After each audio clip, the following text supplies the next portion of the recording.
मैं Hitesh, career counselling programme में आपका स्वागत है। मैं Hitesh Kumar, IAS 19 batch ADC Palwal हूँ।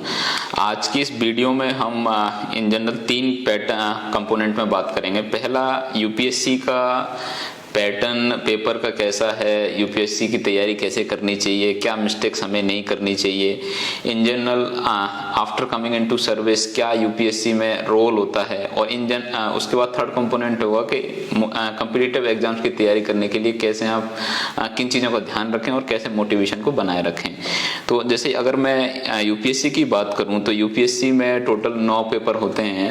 जैसे इसका प्री, मेंस और इंटरव्यू 3 कंपोनेंट होते हैं। प्रीलिम्स में आपका जनरल स्टडीज और CSAT civil services aptitude test 2 objective exams होती हैं। जनरल स्टडीज वाले में 100 क्वेश्चन आते हैं 2 मार्क्स के, तो 200 मार्क्स का जनरल स्टडीज का पेपर होता है एंड 200 का ही आपका 80 questions including 2.5 marks each question CSAT का होता है। सीसेट वाला पेपर क्वालिफाइंग होता है और जनरल स्टडीज की कट ऑफ जाती है।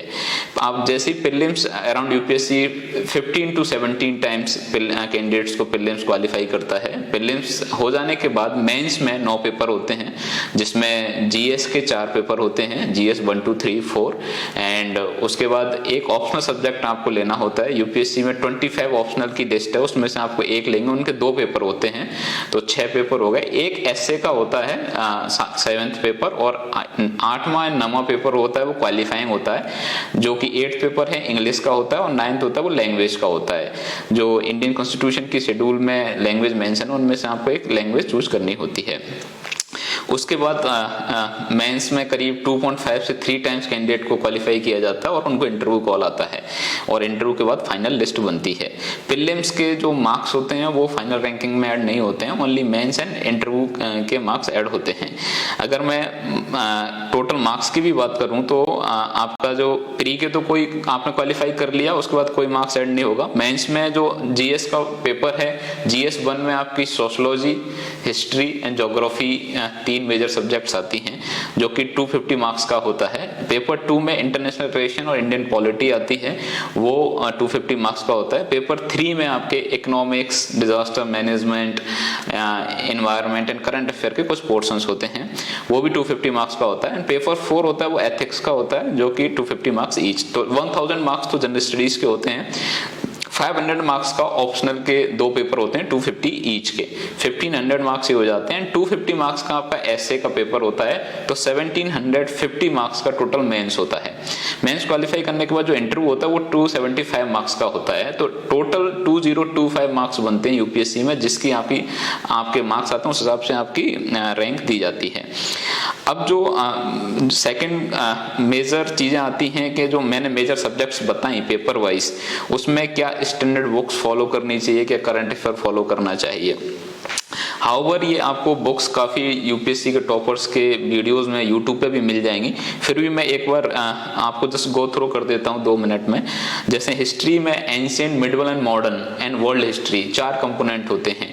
तो एंशिएंट में जैसे एक नितिन सिंघानिया की बुक आती है आर्ट एंड कल्चर की, वो पढ़ सकते हो आप। एंड तमिलनाडु बोर्ड की एनसीईआरटी है 11th-12th क्लास की, उसमें डायनेस्टी वाइज क्या क्या चीजें हुई हैं आर्किटेक्चर में, आपके लिटरेचर में, यानी डांस फॉर्म में, वो चीजें वहां से कवर की जा सकती हैं। मिडिवल का पोर्शन आप एनसीईआरटी से कवर कर सकते हैं।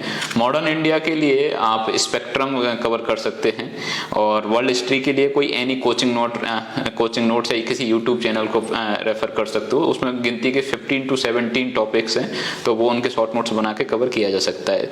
सिमिलरली पेपर 1 में जो दूसरा मेजर सब्जेक्ट है दैट इज ज्योग्राफी। ज्योग्राफी में इंडियन ज्योग्राफी और आपकी physical geography and world geography आती है। फिजिकल ज्योग्राफी के लिए जीसी लियोंग की बुक है एंड साथ में ही 11th क्लास की एनसीईआरटी है फिजिकल ज्योग्राफी की, वो आप रेफर करें। और इंडियन ज्योग्राफी के लिए एनसीईआरटी रेफर कर सकते हैं। वर्ल्ड ज्योग्राफी में जो क्वेश्चंस होते हैं वो मोस्टली करंट अफेयर ओरिएंटेड होते हैं, तो यूट्यूब के किसी चैनल से जो locations through out the year news में रही होती हैं उन पे आप मैप ओरिएंटेड क्वेश्चंस रेफर कर सकते हैं। सिमिलरली थर्ड जो सब्जेक्ट है वो सोशियोलॉजी है। सोशियोलॉजी के लिए आप एनसीईआरटी या किसी कोचिंग नोट्स जो प्रिंटेड मार्केट से ले सकते हैं, फिर वो रेफर कर सकते हैं। प्रीलिम्स में सोशियोलॉजी का एज सच बहुत ज़्यादा नहीं आता है, मेंस में ही एक दो क्वेश्चंस आते हैं, वो भी करंट ओरिएंटेड आते हैं। पेपर 2 में आपका इंडियन पॉलिटी है। इंडियन पॉलिटी की लक्ष्मीकांत की बुक आप रेफर कर लें, और मे बी बिगनर्स के लिए एक यूट्यूब पे मुरनाल का चैनल है, उस पर भी पॉलिटी के अच्छे खासी वीडियोस हैं, वो आप रेफर कर सकते हैं। एंड इंटरनेशनल रिलेशंस में जो क्वेश्चंस आते हैं मोस्टली वो करंट अफेयर ओरिएंटेड आते हैं। तो स्टैटिक को कैसे करंट से रिलेट किया जाता है वो मैं करंट अफेयर सेक्शंस वाले में बताऊंगा। थर्ड पेपर है, उसमें इकोनॉमी है। इकोनॉमी का प्रीलिम्स में काफी अच्छा वेटेज आता है। करंट अफेयर और जो current affair related Indian economy की जो टर्मिनोलॉजी है, चाहे बजट की हो गई या कोई भी न्यूज से रिलेटेड इकोनॉमिक टर्म्स हो गई, उन पे प्रीलिम्स में क्वेश्चंस पुटअप किए जाते हैं। सिमिलरली मेंस में जो इकोनॉमी के रिगार्डिंग गवर्नमेंट की स्कीम्स हैं उनके रिगार्डिंग भी काफी क्वेश्चंस आते हैं, तो वो आप रमेश चंद्रा की बुक है वो भी रेफर कर सकते हैं। और इंडियन इकोनॉमी में मुन्नाल के जो वीडियोस हैं यूट्यूब पे वो भी काफी अच्छे हैं, या फिर एनी कोई कोचिंग मटेरियल, प्रिंटेड मटेरियल भी रेफर किया जा सकता है साथ में। जो पेपर 3 में इकोनॉमी के साथ साथ आपके एनवायरनमेंट आता है, तो एनवायरनमेंट में शंकर IAS की एक बुकलेट है, वो काफी अच्छी है। वो one book will be sufficient for the environment. And paper third में साथ साथ डिजास्टर मैनेजमेंट आता है, और करंट अफेयर के कुछ साइंस टेक के पोर्शंस आते हैं, वो करंट अफेयर ओरिएंटेड है, वो करंट अफेयर में कवर हो जाएंगे। पेपर 4 में एथिक्स है। एथिक्स की आप टर्मिनोलॉजी कवर कर लें किसी भी कोचिंग नोट से, उसके बाद टेस्ट सीरीज प्रैक्टिस करें, उसी से एथिक्स का सिलेबस कवर हो जाता है। उसमें 2 सेक्शंस होते हैं, सेक्शन 1 में कोटेशन ओरिएंटेड क्वेश्चंस होते हैं और सेक्शन B में केस स्टडीज होती हैं। तो ये बुक्स की जो मैंने आपको लिस्ट दी है वो हम प्रिंटेड वर्जन में भी अवेलेबल करा देंगे। एट द सेम टाइम किसी भी टॉपर्स के वीडियो देखोगे तो वहां पे आपको यूट्यूब पे रिसोर्सेज भी मिल जाएंगे जो कि मोर और लेस सेम ही होंगे। अभी जो सेकंड पोर्शन है जिसमें मोस्टली क्वेश्चंस क्यूरियोसिटी रहती है बिगिनर्स के माइंड में, उनको मैं एड्रेस करूंगा। जैसे पहला हर कोई पूछता है कि क्या कोचिंग की जरूरत है यूपीएससी या किसी भी कॉम्पिटिटिव एग्जाम की तैयारी के लिए, तो मैं कहूंगा कि कोचिंग की एज सच कोई खास जरूरत है नहीं। हाउएवर कोचिंग लेने के कोई नुकसान नहीं है, लेकिन फायदे भी बहुत कम है। जिनको आप इतनी हाई भारी भरकम फीस भर के ना भर के आप अपने घर पर भी इन चीजों को कवर किया जा सकता है। जैसे आजकल इंटरनेट का जमाना है, तो यूट्यूब पे बहुत सारे वीडियोस काफी कोचिंग्स के हैं, जैसे जिसमें मैंने बीच में मुन्नाल का भी नाम लिया, तो मुन्नाल पे हिस्ट्री, ज्योग्राफी, पॉलिटी, इकोनॉमिक्स के वीडियो हैं। मुन्नाल इज MRUNAL, तो वहां से भी आप रेफर कर सकते हो बिगिनर के लिए। एक कोविड के टाइम पे काफी सारे कोचिंग्स के रिकॉर्डेड वीडियोस आपको टेलीग्राम्स के यूपीएससी ग्रुप से मिल जाएंगे, या मार्केट में वो बहुत ही 500-1000 रुपए में सारे जनरल स्टडीज के सारे वीडियोस अवेलेबल हो जाते हैं। तो वो आप टेलीग्राम चैनल से डाउनलोड करके अपने घर पे ही देख सकते हैं, कोई उसमें अलग से आपको कोचिंग ज्वाइन करने की जरूरत नहीं है। एंड साथ में ही कोचिंग के वीडियोस के साथ साथ आप स्टैंडर्ड बुक्स जरूर रेफर करें, जो कि मैंने आपको पहले मेंशन की थी। तो जो क्वेश्चन का आंसर है कि कोचिंग की बिल्कुल जरूरत नहीं है, आप इंडिया के किसी भी कोने में बैठ के 0 रुपए में यूपीएससी की तैयारी स्टार्ट कर सकते हैं। सेकंड क्वेश्चन जो आता है कि how to cover syllabus, syllabus को कैसे कवर किया जाए। इसमें मैं आपको बता दूं कि एक बार आप जो मैंने स्टैंडर्ड मटेरियल बताएं और जो वीडियोस हैं उनको रेफर करके एक बार सिलेबस कवर कर लें। उसके बाद जब सेकंड टाइम पढ़ने का टाइम आए तो उसको एज इट इज रिवाइज ना करें, टेस्ट सीरीज लगाएं, और टेस्ट सीरीज में जो टॉपिक्स गलत हो रहे हैं उन्हीं टॉपिक्स को आप दोबारा उठाओ, ताकि आपके जो वीक पॉइंट है वो कवर होंगे। साथ में ही लास्ट ईयर के पेपर्स का एनालिसिस करते जाओ, किस चैप्टर से, किस सब्जेक्ट से सबसे ज्यादा क्वेश्चंस पूछे जाते हैं, ताकि आपको यूपीएससी की या कोई भी कॉम्पिटिटिव एग्जाम दे रहे हो उसकी डिमांड पता चल जाए, और टेस्ट सीरीज से आपके जो वीक पॉइंट है और स्ट्रांग पॉइंट है वो पता चलते जाएं। थर्ड क्वेश्चन आता है, काफी बार पूछा जाता है कि किस स्टेज पे यूपीएससी की प्रिपरेशन स्टार्ट करनी चाहिए। जैसे मैं ये वीडियो जनरली स्कूल के जो बच्चे हैं, जैसे 9 to 12 क्लास वाले हैं, तो आप 12th से पहले चाहे यूपीएससी की तैयारी यूपीएससी के पर्सपेक्टिव से या किसी कॉम्पिटिटिव एग्जाम के पर्सपेक्टिव से मत करो। 12th तक आपको फोकस होना चाहिए कि जिस क्लास में आप पढ़ रहे हैं उसमें टॉप करें, और साथ में ही आपका जनरल स्टडीज की कुछ चीजें आपको नॉलेज के लिए पढ़ें। आप हमेशा 12th से पहले चीजों को नॉलेज के हिसाब से देखें, rather than qualifying some particular exam. आप समय के साथ साथ जैसे आपके अगर आप 11-12 में आपको 8 सब्जेक्ट ली हुई है, तो जो सब्जेक्ट्स जैसे history, geography, polity and economics, इन चारों सब्जेक्ट्स का यूपीएससी में अच्छा खासा वेटेज होता है। अगर ये सब्जेक्ट्स हैं तो आप यूपीएससी का सिलेबस जरूर देख लें कि भाई यूपीएससी में क्या पूछा जाता है, उसी सिलेबस में को आप ज्यादा फोकस, सिलेबस के साथ साथ जो टॉपिक्स हैं उनको ज्यादा फोकस करें, ताकि आपके 11-12 में मार्क्स भी अच्छे हैं और सिमिलरली साइमल्टेनियसली यूपीएससी की तैयारी भी हो जाए। एंड इनिशियली मैं कहूँगा कुछ सब्जेक्टों में आप सीधा एनसीईआरटी रेफर कर सकते हैं, जैसे मैंने हिस्ट्री एंड ज्योग्राफी में कुछ एनसीईआरटी मेंशन करी थी, और कुछ सब्जेक्ट्स में सीधा आप स्टैंडर्ड बुक्स भी उठा सकते हैं, उसमें एनसीईआरटी भी जाने की जरूरत नहीं है। एक अगला क्वेश्चन आता है, बहुत सारे लोग ये पूछते हैं कि ऑप्शनल कैसे डिसाइड किया जाए। तो मैं आप लोगों को बताऊं, जो एक ऑप्शनल चूज करना होता है उसके बारे में आप ग्राउंड जीरो पे बिल्कुल ना सोचें। डे 1 में आप पहले जनरल स्टडीज का सिलेबस कवर कर लें, एक रफ आइडिया ले लें। आप 3-4 महीने जब जनरल स्टडीज पढ़ लोगे तो आपको पता चल जाएगा कि कौन से ह्यूमैनिटीज के ऑप्शनल में किस टाइप का सिलेबस है और उसमें किस टाइप के क्वेश्चंस पूछे जाते हैं। एंड अगर आपका सपोज एजुकेशन बैकग्राउंड में ग्रेजुएशन आपका इंजीनियरिंग या मेडिकल का है, तो definitely you can prefer your education, college का जो आपका ग्रेजुएशन है उसके हिसाब से आप अपना सब्जेक्ट चूज कर सकते हो। कभी भी भेड़ चाल फॉलो ना करें ऑप्शनल में, आप अपने एरिया ऑफ इंटरेस्ट के हिसाब से ही लें। लास्ट ईयर का पेपर का एनालिसिस करें उस ऑप्शनल पर्टिकुलर सब्जेक्ट का। टोटल 25 के ऑप्शनल है यूपीएससी में। आप 25 ऑप्शनल की लिस्ट देखोगे तो आपको 3-4 ऑप्शनल में कंफ्यूजन होगा, बाकी के तो दूर कर ही दोगे। तो 3-4 के लास्ट ईयर के पेपर और सिलेबस देखें, आपको एक आइडिया लग जाता है। तो पहले 3-4 महीने जीएस पढ़ लें, उसके बाद आप कोई ह्यूमैनिटी का ऑप्शनल लेना चाहते हैं तो उसके हिसाब से आप चेक करें। ये वीडियो जैसे मैं मोस्टली स्कूल के बच्चों के लिए बना रहा हूं, तो वो अभी ऑप्शनल पर ज्यादा फोकस ना करें, वो जस्ट जनरल स्टडीज के बारे में ज्यादा सोचें। एक अगला क्वेश्चन आता है कि आपको काफी बार डीमोटिवेशन होता है, how to deal with it. अगर कोई कंप्लीट एग्जाम की तैयारी कर रहा है उनको भी डीमोटिवेशन होता है, या आप सपोज 9 to 12 या किसी भी क्लास में हो तब भी आपके मार्क्स नहीं आ रहे हैं कभी क्लास टेस्ट में या टेस्ट सीरीज में, तो आप डीमोटिवेशन हो जाते हो। मैं डीमोटिवेशन का आपको सबसे बेस्ट तरीका है, आप पर्सनल और पब्लिक मोटिवेशन फैक्टर्स रखें। आप किस वजह क्या गलतियां हो रही हैं उन पर वर्कआउट करें।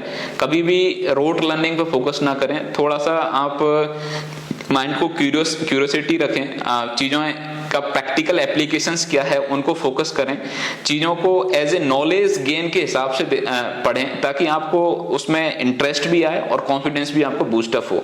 जब आप कभी कोई टेस्ट सीरीज लगाएं या क्लास टेस्ट में कम मार्क्स आए, तो उसमें किस टॉपिक से आपसे क्या गलतियां हो रही हैं उनको आप उन टॉपिक्स को दोबारा उठाएं। और हमेशा अगर आपकी रैंक अच्छी नहीं आती है तो there is always scope of improvement. मैं तो कहूंगा कि इवन जो टॉपर होते हैं उनको अपनी वीकनेस पता ही नहीं चलती है, लेकिन जो अगर 2nd-3rd रैंक आ रही है या आपके मार्क्स कम आ रहे हैं, तो आपको पास स्कोप है इम्प्रूवमेंट करने का, तो उन पे आप वर्कआउट करें रेदर देन हैविंग डीमोटिवेशन।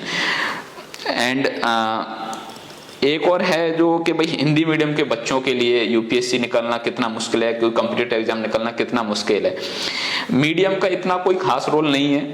मैं पहले मानता हूं कि आज से 3-4 साल पहले हिंदी मीडियम के बच्चों के लिए काफी करंट अफेयर्स रिलेटेड चीजें शायद कंटेंट मार्केट में अवेलेबल नहीं था। जैसे इंग्लिश मीडियम में काफी अच्छे न्यूज़पेपर्स थे जो कि यूपीएससी की डिमांड के हिसाब से एनी कॉम्पिटिटिव एग्जाम की डिमांड को कंप्लीट करते थे, हिंदी मीडियम में नहीं था। बट आज की डेट में करंट अफेयर के जो मटेरियल्स हैं, चाहे वो किसी कोचिंग के मटेरियल हो गए या न्यूज़पेपर्स हो गए या कोई एनी मैगजीन्स हो गई, वो हिंदी मीडियम में भी अवेलेबल हैं।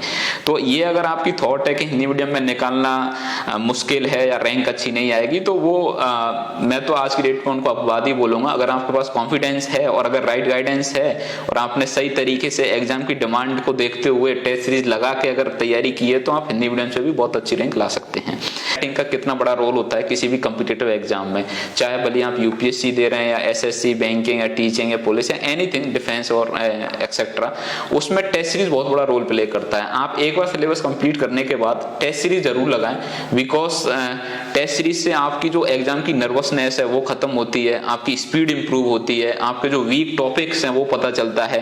एंड कोई भी कोचिंग जो टेस्ट सीरीज बनाती है वो हमेशा लास्ट ईयर के पेपर्स का एनालिसिस करके ही उस टेस्ट सीरीज को बनाती है, तो वो उन टॉपिक्स को ज्यादा फोकस करते हैं जो कि एग्जाम्स में बार बार पूछे जाते हैं।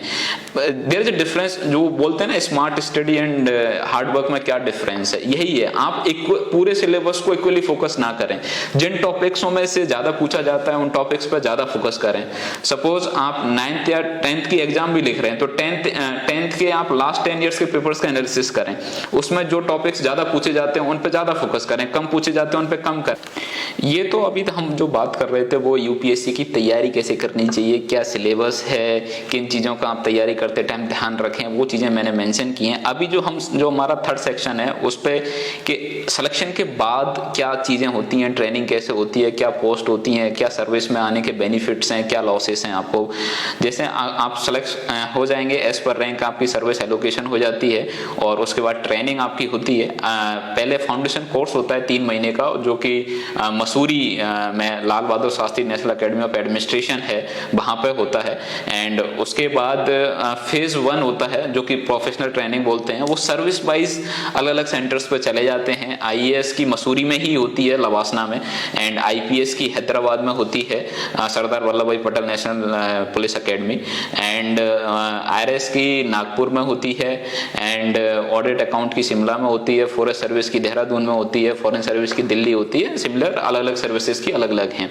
यूपीएससी में जब आप फॉर्म भरते हैं तो प्री एग्जाम निकल जाने के बाद आपके मेंस से पहले आपको डिटेल एप्लीकेशन फॉर्म भरना होता है। उसमें आपकी हॉबीज, आपके सारे एरिया ऑफ इंटरेस्ट, आपका एजुकेशन बैकग्राउंड, सारी डिटेल भरनी होती है आपको। एंड मेंस निकल जाने के बाद आपको आपकी सर्विस प्रेफरेंसेस और कैडर प्रेफरेंसेस देनी होती हैं। इंडिया में टोटल 26 कैडर्स हैं। ऑन एवरेज हर एक स्टेट को एक कैडर बना रखा है, लेकिन कुछ छोटे स्टेट्स को उन्होंने कंबाइंड मर्ज भी किया हुआ है, और यूटीज का एक अलग से एग्मोट कैडर है। तो आपकी रैंक और प्रेफरेंस के बेसिस पे आपको कैडर एलोकेशन होता है। रैंक के बेसिस पे सर्विस एलोकेशन होती है। सिविल सर्विसेज में अराउंड 20 के आसपास सर्विसेज होती हैं। आप जब डिटेल एप्लीकेशन फॉर्म भरते हैं तो आपकी सर्विस की प्रेफरेंस में जैसे IAS, IPS, foreign service, revenue service में इनकम टैक्स, रेवेन्यू, दूसरी रेवेन्यू सर्विस में कस्टम है, custom central excise, audit and account service हो गई, सिविल अकाउंट्स हो गई, डिफेंस अकाउंट हो गई, रेलवे अकाउंट्स हो गई, इंडियन रेलवे ट्रैफिक सर्विस हो गई, आपकी पोस्टल सर्विस हो गई, इंफॉर्मेशन सर्विस हो गई। सिमिलरली इसी टाइप से ग्रुप ए और ग्रुप बी की टोटल 20 के आसपास सर्विसेज हैं जो कि सिविल सर्विसेज में सेलेक्ट होने पर एज पर योर रैंक और एज पर योर प्रेफरेंस आपको अलॉट की जाती है। अब हम बात कर रहे थे कि प्रोफेशनल ट्रेनिंग में सब लोग अपने अपने सेंटर्स में जाएंगे, तो मैं अगर आईएएस की बात करूं तो 3 महीने का फाउंडेशन कोर्स और 9 महीने का आपका प्रोफेशनल ट्रेनिंग फेज 1 होता है। टोटल 1 ईयर की ट्रेनिंग एकेडमी में होती है। उसके बाद जो आपको कैडर एलोकेट होता है उसमें आप डिस्ट्रिक्ट ट्रेनिंग के लिए आ जाते हैं। 1 साल की डिस्ट्रिक्ट ट्रेनिंग होती है। एंड जैसे मैं आपको मेरे केस में बात करूं तो मेरे को हरियाणा अलॉट हुआ था, तो मैं हरियाणा में एक पर्टिकुलर डिस्ट्रिक्ट गुड़गांव में मेरी डिस्ट्रिक्ट ट्रेनिंग हुई थी। उसमें आपको एक महीने के लिए आपको डिफरेंट चार्जेस दिए जाते हैं, जैसे एसडीएम हो गया, बीडीओ हो गया, तहसीलदार हो गया, पुलिस के साथ अटैचमेंट हो गए, जुडिशरी के अटैचमेंट्स हो गए, आपको अपने स्टेट के बारे में भी बताया जाता है। उसके बाद आपका full fledge independent charges start हो जाते हैं। जैसे ये 1 year in academy, 1 year in district, 2 year की ट्रेनिंग कंप्लीशन हो जाने के बाद आपको एक MA in public administration from JNU की डिग्री दी जाती है। उसके ट्रेनिंग के फाउंडेशन कोर्स के हो जाने के बाद आपके कुछ पेपर्स होते हैं वो आपको निकालने होते हैं, और फेज 1 के बाद कुछ पेपर्स होते हैं। जैसे ट्रेनिंग में जो चीज पढ़ाई जाती है उसी का एवेल्यूशन होता है वो। सिमिलरली आपकी डिस्ट्रिक्ट ट्रेनिंग हो जाने के बाद भी आपको कुछ आपकी रिपोर्ट सबमिट करनी होती है कि डिस्ट्रिक्ट में आपने क्या सीखा। उसके बाद 1 महीने का फेज 2 होता है, वापस आप अकेडमी में जाते हैं। तो foundation course, phase 1, district training और फेज 2, इन चारों को मिला के आपकी पूरी ट्रेनिंग कंप्लीट हो जाती है आफ्टर 2 ईयर। ट्रेनिंग कंप्लीशन हो जाने के बाद 3 महीने की आपकी असिस्टेंट सेक्रेटरीशिप होती है, जो कि आपको पार्लियामेंट में कोई एक मिनिस्ट्री अलॉट होती है, उसमें आप असिस्टेंट सेक्रेटरी की पोस्ट पे 3 महीने काम करते हो। उसके बाद जब आप डिस्ट्रिक्ट में दोबारा आते हो देन आप फुल प्लेस चार्ज आपको दिए जाते हैं। जैसे 1 से 1.5 साल आपको एसडीएम की पोस्टिंग दी जाती है, देन एक किसी इंडिपेंडेंट सब डिवीजन में। उसके बाद कैडर टू कैडर थोड़ा सा पोस्टों का एलोकेशन बदल जाता है। हरियाणा की बात करूं तो एसडीएम के बाद एडीसी की पोस्टिंग दी जाती है। काफ़ी स्टेट्स में आपको सीओ जिला परिषद की पोस्ट भी दी जाती है, या इवन जॉइंट डेवलपमेंट ऑफिसर्स की बात दी जाती है। और उसके बाद फिर आपको कमिश्नर कॉरपोरेशन निगम का एक्सपोजर दिया जाता है। एंड उसके बाद आप डिप्टी कमिश्नर या डिस्ट्रिक्ट मजिस्ट्रेट की या कलेक्टर जो नॉमेनक्लेचर्स हैं वो पोस्ट दी जाती है। हर एक स्टेट में पोस्टों के नॉमेनक्लेचर्स चेंज हो सकते हैं, लेकिन रोल मोर और लेस सेम ही होते हैं। जैसे अगर मैं आपकी बात करूं तो DC/DM होता है। जब आप ऑफिस में सिविल वर्क करते हो तो आपके पास DC की टाइटल होता है, और जब आप मजिस्ट्रियल पावर अपनी यूज करते हो तो आप डिस्ट्रिक्ट मजिस्ट्रेट होते हो। सिमिलरली SDM/SDO सिविल होता है SDMs के लेवल, सब डिवीजन के लेवल पर। एंड जब आप DC के बाद आपकी फील्ड पे कुछ और भी पोस्ट होती हैं, उन पे भी आपको रखा जा सकता है। उसके बाद आपको सचिवालय में, और आफ्टर 12 to 15 ईयर्स आप फिर सचिवालय में चले जाते हैं, और वहां पे आपका जो रिमेनिंग ड्यूरेशन पीरियड होता है वहां पे आपको सर्व करना होता है। हाउएवर ये सरकार पे डिपेंड करता है, ये आपको फील्ड में भी कभी भी किसी भी स्टेज पे अगर आपकी लेवल के हिसाब से आपकी वो है तो आपको भेजा जा सकता है। काफी हाँ, अभी हम बात करेंगे कि सर्विस में आने के बाद आपके क्या पर्क्स एंड अलाउंसेस होते हैं। जैसे जब आप फील्ड पोस्टिंग पे आते हो तो आपको सैलरी स्टार्ट होती है आपकी 5400 ग्रेड पे से, एंड साथ में ही आपको रेजिडेंस मिलते हैं, आपको हाउस में स्टाफ मिलता है आपके लिए, हाउस हेल्प के लिए cook and cleaning staff and drivers and gunmans. And एक जो हम बात करते हैं कि आईएएस में इनिशियली फेज में आपको शायद सैलरी इतना ना मिले, लेकिन एक जो सेटिस्फेक्शन है सर्विस में आने के बाद लोगों की हेल्प करने का, वो जरूर मिलता है। मैं आपको बताऊं तो जनरली समटाइम ये क्वेश्चंस बहुत बार पूछा भी जाता है इंटरव्यूज में कि आईएएस ही क्यों किया, आईएएस क्यों या यूपीएससी ही क्यों ऑप्ट किया। यूपीएससी के जो ऑल इंडिया सर्विसेज हैं, जैसे आईएएस हो गया, आईपीएस हो गया, इंडियन फॉरेस्ट सर्विस हो गया, 3 ऑल इंडिया सर्विस होती हैं हमारे देश में।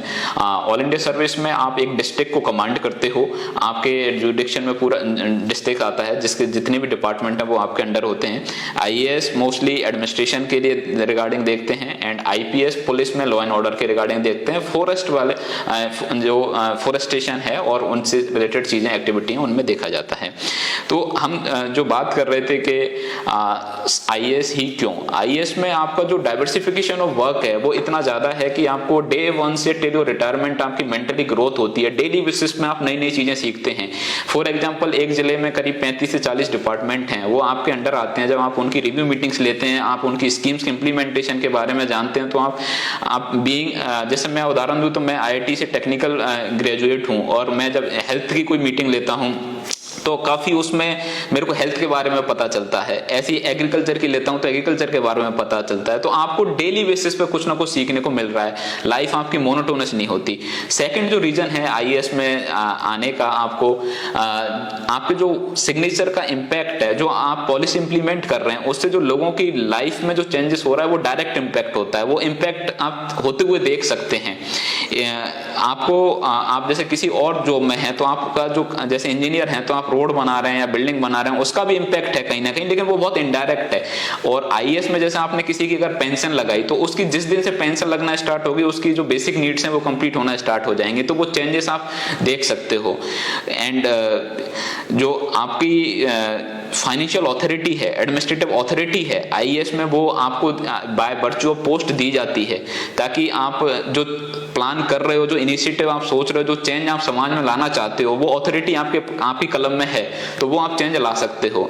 तो ये 2 या 3 रीजंस हैं जिसकी वजह से आई तो really like this post. And अब हम बात करेंगे कि मैं काफी बार बच्चों से जब इंटरेक्ट करता हूं तो उनमें मोटिवेशन नहीं होता है। वो उनसे अगर पूछें कि आप आईएएस क्यों नहीं बनना चाहते, तो उनका सिंपल सा जवाब होता है कि मेरे से आईएएस नहीं निकलेगा। हाउएवर उन्होंने कभी यूपीएससी का सिलेबस भी नहीं देखा होता है और उनको कभी कोई अटेम्प्ट भी नहीं लिखा होता है। तो एक तो सबसे पहली बात, किसी भी कॉम्पिटिटिव एग्जाम को निकालने के लिए आप कॉन्फिडेंस रखें। अगर आपके पास कॉन्फिडेंस है तो 50% एग्जाम की तैयारी आपकी वहीं हो जाती है। उसके बाद आपको सिंसियरिटी और डेडिकेशन की जरूरत होती है, ताकि आप सिलेबस पूरा से कंप्लीट कर लें और उसकी टेस्ट सीरीज लगा लें ताकि उसमें से जो आपकी मिस्टेक्स हैं वो फाइंड आउट हो जाएं, जो एग्जाम का प्रेशर है, नर्वसनेस है, वो खत्म हो जाए और आपकी फर्स्ट अटेम्प्ट में ही अच्छी रैंक के साथ इन हो। मैं आपको एक छोटी छोटी बातें बताना चाहूँगा मोटिवेशन के रिगार्डिंग। आप जैसे लाइफ में सपोज क्लर्क बनना चाहते हैं, एलडीसी की एग्जाम की तैयारी कर रहे हैं, तो आप एक कोई ऐसा तो नहीं है कि छोटी एग्जाम है तो उसके लिए आप 2 घंटे पढ़ेंगे, आप अपना 100% ही देंगे। जब आपको 100% ही देना है तो आप देश की सबसे बड़ी एग्जाम के लिए तैयारी करो। आप जब अपना 100% दोगे और आप सिलेबस को सही से देख के और टेस्ट सीरीज के साथ प्रॉपर गाइडेंस से तैयारी करोगे तो आप फर्स्ट अटेम्प्ट में अच्छी रैंक लाओगे। मैं आपको बता दूं कि बहुत सारे बच्चे ऐसे हैं जो निकाल सकते हैं इस एग्जाम को, बस जरूरत है तो उनको राइट गाइडेंस की। आज की डेट में आपको सब कुछ ऑनलाइन अवेलेबल है, आप किसी भी कोने में कहीं पे भी बैठ के जो मैंने सोर्सेस बताए उनको फॉलो करके आप इस एग्जाम को निकाल सकते हैं। हमेशा से जब तैयारी करो तो एज ए टॉपर की तरह तैयारी करो। रिजल्ट चाहे जो भी हो वो बात की बात है, लेकिन रिजल्ट आने से पहले आप उस एग्जाम के टॉपर हो और उसी हिसाब से तैयारी करो आप। एंड बोलते हैं ना, सपने वो नहीं होते जो कि हम सोते हुए देखते हैं, सपने वो होते हैं जो आपको सोने ना दें। तो आप सपना सबसे बड़ा देखें। आपको अगर आईएएस बनना है या पीएम बनना है या सीएम कुछ भी बनना है आपको, तो आप अगला जन्म तो नहीं लोगे, इसी जन्म में आपको कवर करना है।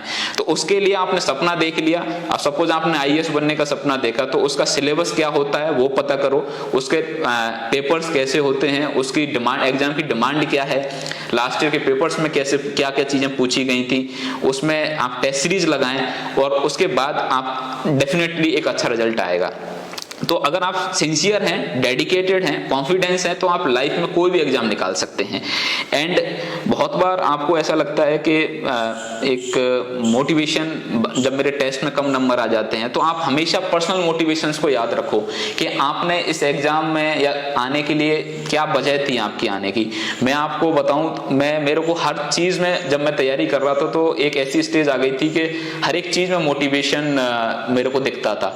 आप सपोज किसी पब्लिक फंक्शन में गए, आप सबसे पीछे खड़े हुए हैं अपने पेरेंट्स के साथ, तो आपका वहां मोटिवेशन होगा कि मैं एक ऐसे काम करूं ताकि मेरे पेरेंट्स को चीफ गेस्ट या फर्स्ट रो में बैठने का मौका मिले।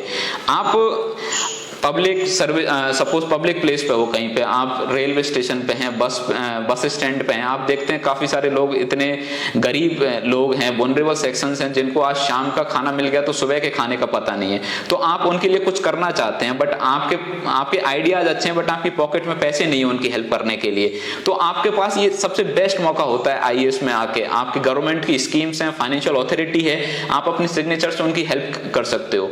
तो ये आपके पब्लिक मोटिवेशन हो सकते हैं। मतलब ये हर एक के अपने मोटिवेशन फैक्टर्स होते हैं। मैं कुछ आपको इन जनरल शेयर कर रहा हूं जो मेरी जर्नी में मुझे हेल्प किए थे।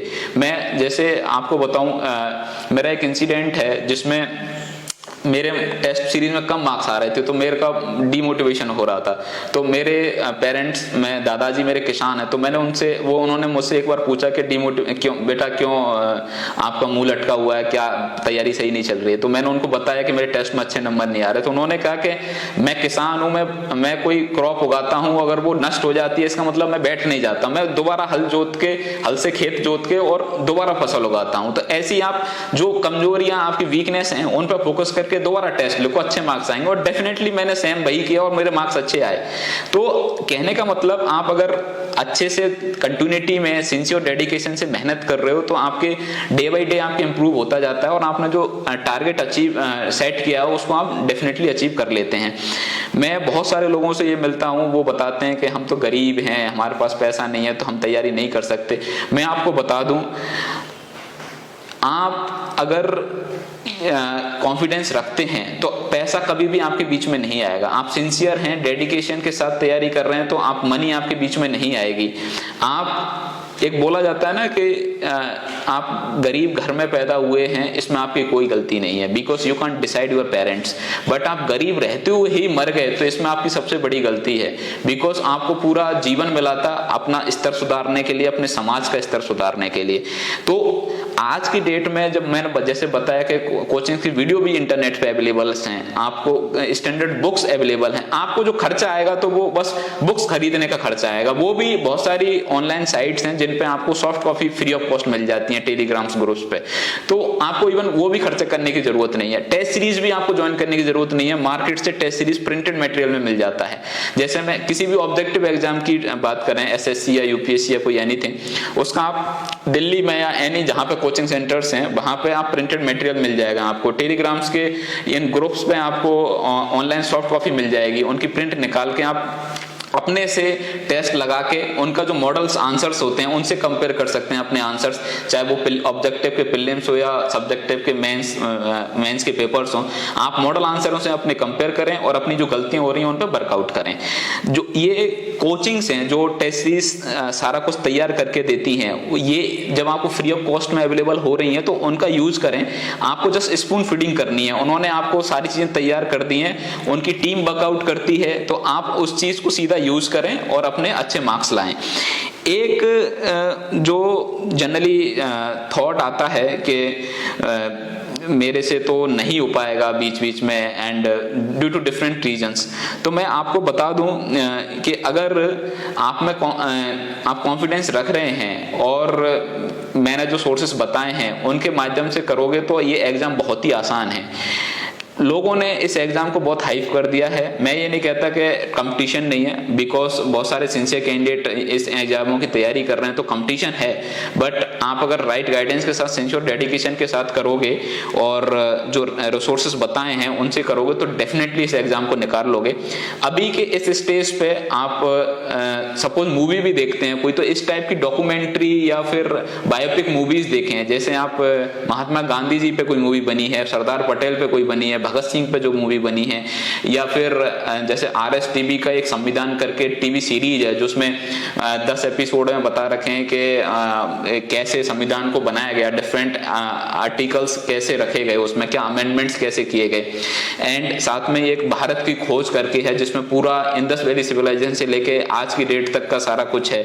आप World War I की डॉक्यूमेंट्री देखें, World War II की डॉक्यूमेंट्री देखें। कहने का मतलब मनोरंजन करते टाइम भी ऐसी चीजें देखें ताकि आपको कहीं ना कहीं चीजों की नॉलेज होती जाए, यूपीएससी की साइड आपका इंक्लिनेशन होता जाए और आपका यूपीएससी का सिलेबस भी कवर होता जाए। And not only UPSC, any competitive exam which includes general studies subjects, वो आपकी चीजें कवर हो जाएं। तो आप हमेशा से आप सपोज आप 6th क्लास में पढ़ते हैं तो 6th क्लास में आप यूपीएससी की तैयारी स्टार्ट नहीं करोगे। आपका टारगेट होगा कि 6th क्लास को टॉप करें और साथ में ही जो किसी कॉम्पिटिटिव एग्जाम्स जनरल स्टडीज का पार्ट होता है उन सब्जेक्ट्स को जो आपके सिलेबस के भी पार्ट हैं 6ठी 7वीं क्लास में, उनको ज्यादा से ज्यादा फोकस करें। और जब एंटरटेनमेंट के लिए कुछ मूवीज या गाने सुनने का या वीडियो गेम्स देखने का, खेल सिलेबस भी कवर हो जाए और आपका एंटरटेनमेंट भी हो जाए। मैं आपको बता दूं, आप अगर एजुकेशन से भागोगे तो आपको पढ़ाई काटने को दौड़ेगी, लेकिन एक आपका स्केड्यूल बना लोगे, हमेशा से तैयारियां शेड्यूल बना के करो। एक टाइम टू टाइम आपको इतने बजे जगना है, उसके बाद आपको स्कूल जाना है, फिर होमवर्क करना है, इतने पे रिवीजन करना है। 24 घंटे, हर किसी के पास 24 घंटे होते हैं। आप उसको अगर टाइम टू टाइम घंटे वाइज डिवाइड करके उसको आप अपना शेड्यूल बना के डे फॉलो करोगे तो बहुत ही प्रोडक्टिव दिन आएगा। And end of the day आपकी एक ये होना चाहिए कि मैंने आज पूरे दिन किया क्या। ये आप अगर इस टाइप की आप लाइफ स्टाइल फॉलो करते हैं एंड साथ में ही sports and extra curricular activities पे भी फोकस करें, no doubt in that, and but academics should not be compromise on cost of that. And आप अगर इस टाइप की थिंकिंग रखोगे तो आप डेफिनेटली चाहे लाइफ में किसी पोस्ट पर जाएं या ना जाएं, लेकिन एक अच्छे इंसान बनोगे। और यूपीएससी, मैं तो आप सबको बताना चाहूंगा कि यूपीएससी की एग्जाम की तैयारी जरूर करें, बिकॉज इसका जो सिलेबस है वो इतना होलिस्टिकली डिजाइन किया हुआ है कि हर एक सब्जेक्ट की कुछ ना कुछ पार्ट्स को, कंपोनेंट को इंक्लूड करता है। तो जब आप यूपीएससी की एग्जाम की तैयारी करते हैं, चाहे आपका सिलेक्शन ना हो, लेकिन आप एक नॉलेजेबल पर्सन बनते हैं, so that you can participate at any public platform, because आपको हर एक चीज के बारे में कुछ ना कुछ पता होता है, वो एक आपको अच्छा इंसान बनाता है। तो बस अगर मैं समराइज करूं इन चीजों को, तो अगर आप कॉन्फिडेंस रखते हैं और आपको राइट गाइडेंस के साथ, सिंसियरिटी एंड डेडिकेशन के साथ अगर इस एग्जाम को तैयारी करते हैं, तो definitely you can be the topper of this particular exam in next coming years. आपको जरूरत है तो कॉन्फिडेंस रखने की, और जो मैंने रिसोर्सेस बताए हैं उनको फॉलो करने की। आप सिंसियरिटी से अभी जिस क्लास में है उस क्लास को टॉप करने की सोचें, बिकॉज आप अगर टॉप करोगे तो लाइफ में कुछ ना कुछ अच्छा ही करोगे। Thank you so much. Career counselling programme में आपका स्वागत है। मैं Hitesh Kumar IAS 19 batch ADC Palwal हूँ।